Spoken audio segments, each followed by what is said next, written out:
Oke, bismillahirrahmanirrahim. Di sini saya akan membahas tentang pengaplikasian elektronika daya.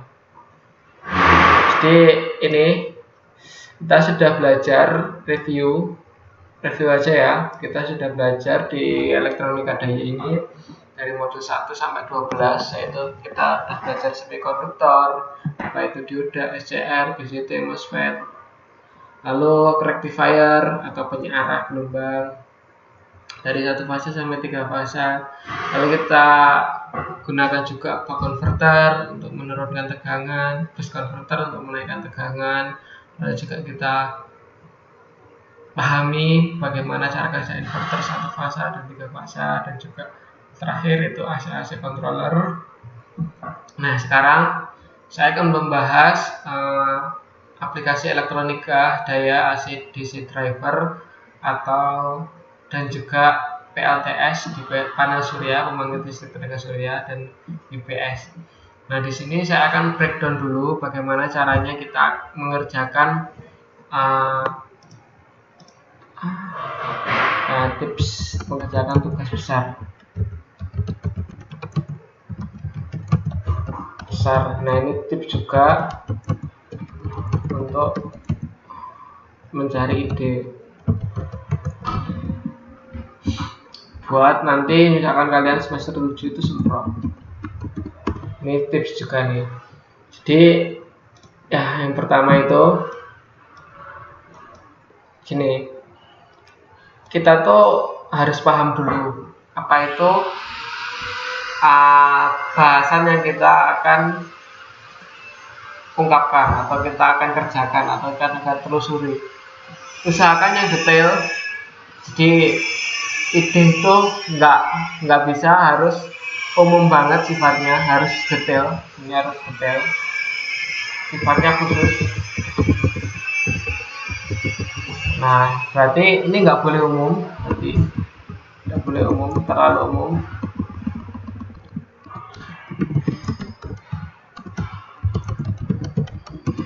Dan juga pahami masalahnya. Nah, di sini itu tuh misalkan kita ini nih naik sepeda nih, misalkan kalian pengen ngoprek bagian bagian ini kayak ceklekan buat giginya. Nah, itu masalah terlalu umum. Misalkan sepeda saya pengen saya modif biar bagus, biar cepat, biar enak buat tanjakan gitu kan. Tapi kalau di sini kita tuh dituntut untuk membahas masalah yang detail. Misalkan giginya itu kenapa dia bisa switching ke gigi yang lain tuh biar cepat, gimana caranya, ataukah kita harus mengganti kabel kawatnya itu, ataukah kita harus mengganti controller di di ceklekannya itu, ataukah kita harus mengganti, ataukah apa sih perannya si gigi dari gigi 1 sampai gigi 6 tuh perannya apa aja. Kalau semakin gede itu semakin torsinya semakin gede, atau semakin kecil giginya semakin gede, atau gimana. Nah, itu harus kita pahami di situ masalahnya. Jadi itu sifatnya khusus dan tidak boleh terlalu umum, dan itu kita harus paham masalahnya. Jadi semua itu saling terkaitan, dari gigi, dari mulai kabelnya atau kawatnya tadi sampai ininya buat ceklekannya nanti tadi di sepeda. Kalau kita bahasnya terlalu umum, ya sepeda saya nggak enaknya kenapa ya nggak tahu. Nah, itu nggak bisa, itu terlalu umum, nggak enak. Mungkin karena masukannya kurang, giginya kurang halus, switchingnya kurang halus. Nah, itu contohnya di bidang ini pengetahuan umum ya. Ini kita akan bahas di elektronik, karena elektronik juga butuh pemahaman ini. Analoginya seperti itulah itu ya. Kita harus pahami idenya. Lalu yang paling penting di sini, yang paling saya tekankan di sini, harus tahu referensi jurnal. referensi jurnal ini sangat penting untuk membantu kalian memahami masalah yang kalian angkat, yang kalian ingin ulik di situ dan kalian bahas di situ dan kalian ingin coba sesuatu di situ. Oke, langsung aja. Kita ada dua, SciDirect dan IEEE Export. Sebenarnya ada SciHub, Scopus ya. Cuma ini kayaknya DOI-nya masih lagi bermasalah.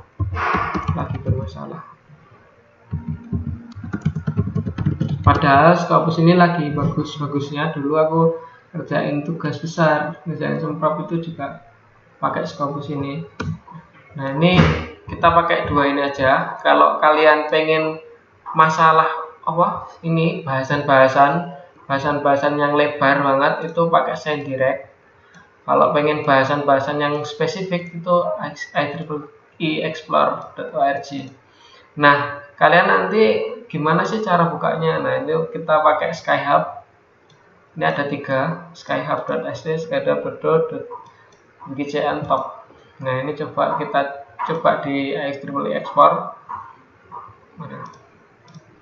Oke, IEEE Export seperti ini. Nanti kalian ketik aja tadi IEEE Export IE.org. Oke, home. Oke, kita mau bahas ini nih. Apa sih yang di elektronika daya itu? Ya itulah. Aku nggak tahu banget gitu. Ya udah tulis saja PSIM. PSIM.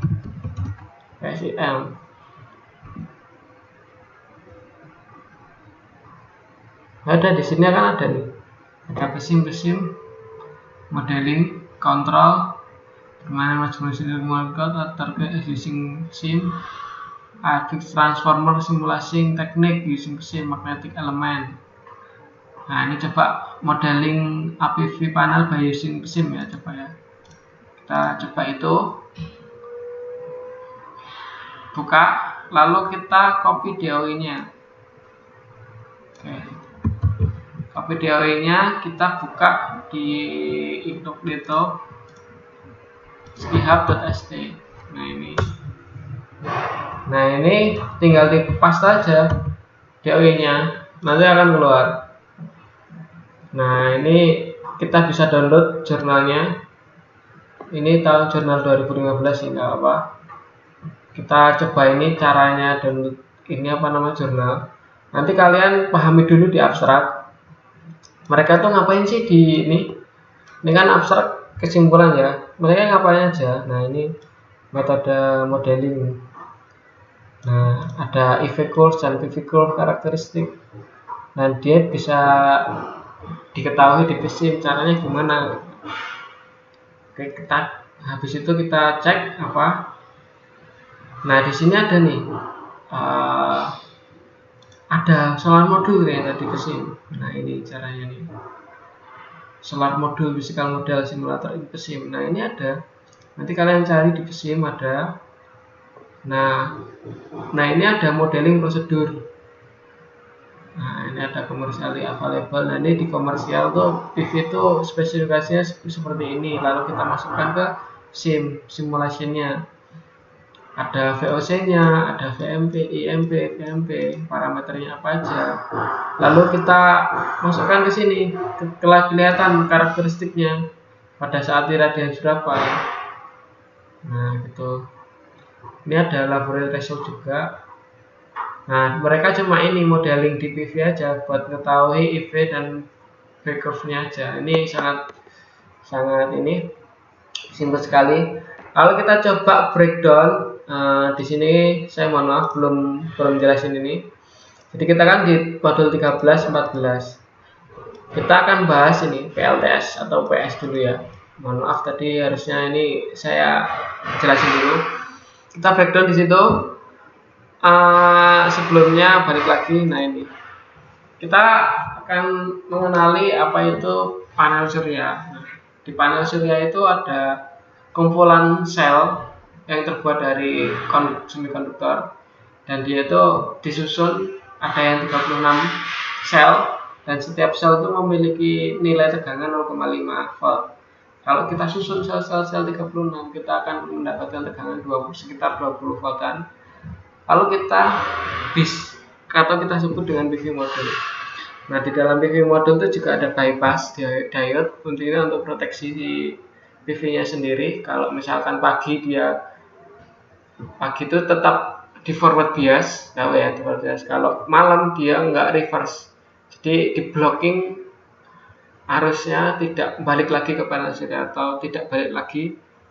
Jadi tetap di baterai arusnya, enggak balik ke panel, enggak dianggap sebagai beban. Jadi di blocking oleh reverse bias dioda di sini. Reverse-nya ini di blocking dari sini. Lalu di sini ada kontrol yang kita mau simulasikan di PSIM sering, balance of system. Di sini ada charge controller, ada DC-DC converter. DC-DC converter apa? Ada buck dan boost juga. Ada inverter, ada inverter juga ternyata di panel surya ya. Inverter aja. Nah, ini ada charge controller itu gimana caranya kita ngecas dari PV ke baterai. Caranya gimana ya? Kita menyesuaikan tegangan di baterai ini. Misalkan baterai 12 volt.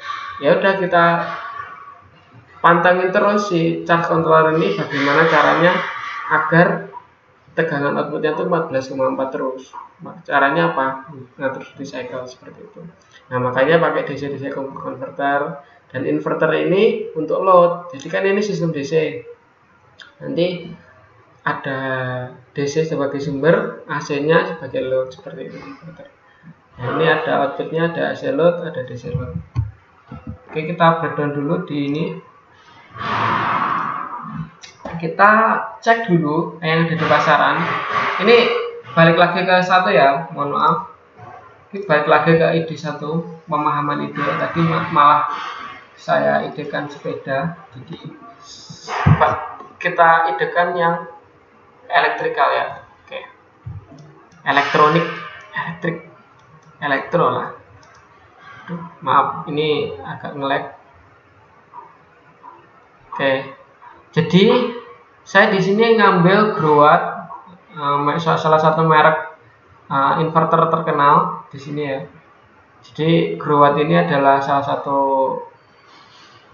perusahaan off-grid energy storage solution.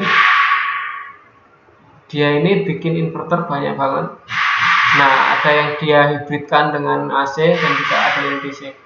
Nah, kita pahami dulu sistemnya gimana. Nah, ini banyak banget nih, banyak banget konfigurasinya.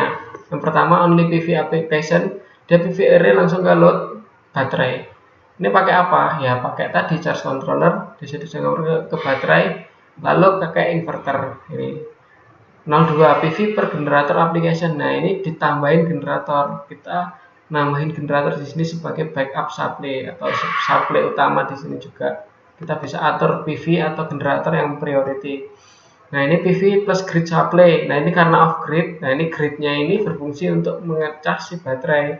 Nanti kalian bisa nih idenya ngecas grid, bikin charger baterai dari grid ke baterai. Nah, seperti itu bisa nih ide untuk tugas besarnya.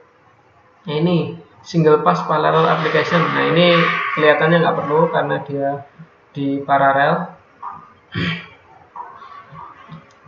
Nah, ini paralel juga. Nah, kalau semuanya sih sama. Cuma ini beda merek aja. Jadi dia itu si PVR itu butuh si SPF ini 5000 berapa watt tergantung spesifikasi inverter. Dia PV, grid, ada baterai, ada load. Nah, di situ ada ini aja. Apa aja sih di dalamnya? Ada PV, ada balance. Di dalamnya itu ada balance of system. Ada charge controller, DC controller, inverter, storage. Nah, itu. Oke, mungkin itu udah paham ya. Kita coba ide di sini ya. Ini salah satu analisis jurnal. Kita masuk ke section 2 berarti ya. Oke. Sebelum itu kita review dulu ini di lewat dulu praktikum elektronika daya UI itu juga PSIM-nya itu juga pembangkit listrik tenaga surya. Cuma di sini nggak ada rangkaiannya. Nah, gimana sih cara dapat rangkaiannya itu? Nah, ini kan nggak ada nih. Nah, gimana cara dapat rangkaian seperti ini? Di sini nih ada nih, design high gain DC boost converter with coupling inductor and simulation machine. Nah, ini di desain sangat rumit sepertinya. Tapi kalau kalian paham itu nggak terlalu rumit juga, karena ini butuh logic juga di sini. Nah, daripada kalian ini agak pusing ya, nah ini salah satu solusinya adalah jurnal. Nah, di sini tadi jurnalnya tadi, balik lagi ke sini, cari aja di sini. Ini apa nih? Passage regular promoter. Nah, ini aja nggak apa-apa. Application display. H-bridge ini paling gampang nih, H-bridge multi level inverter. Nah, ini. Nah, kalian cek DOI-nya, copy. Nah, di sini sebelum itu kalian pahami dulu abstraknya. Nah, ini cascade H-bridge. Kemarin kita udah bahas 3 level, 5 level inverter di sini. Nah, ini sinusnya pakai SPWM. Ini juga pelajaran baru, SPWM di inverter. Nah, itu pakai high frequency wave compared to sin. Jadi ini juga dia membandingkan dengan output dayanya itu harmonic 3 level and 5 level inverter. Daripada penasaran, kita cek di Skyhub. Nah, di sini tuh udah banyak nih 5 level inverter tuh. Nah, ini nih. Nah, ini kan ada nih rangkaiannya, tinggal kalian modifikasi aja. Jadi kalian nanti di laporan pakai ini, ditranslate aja. Tapi jangan plek-plek banget. Jadi harus ada juga di itu. Nah, kalian mungkin di sini nanti belajar di tugas besar itu sesuatu yang baru.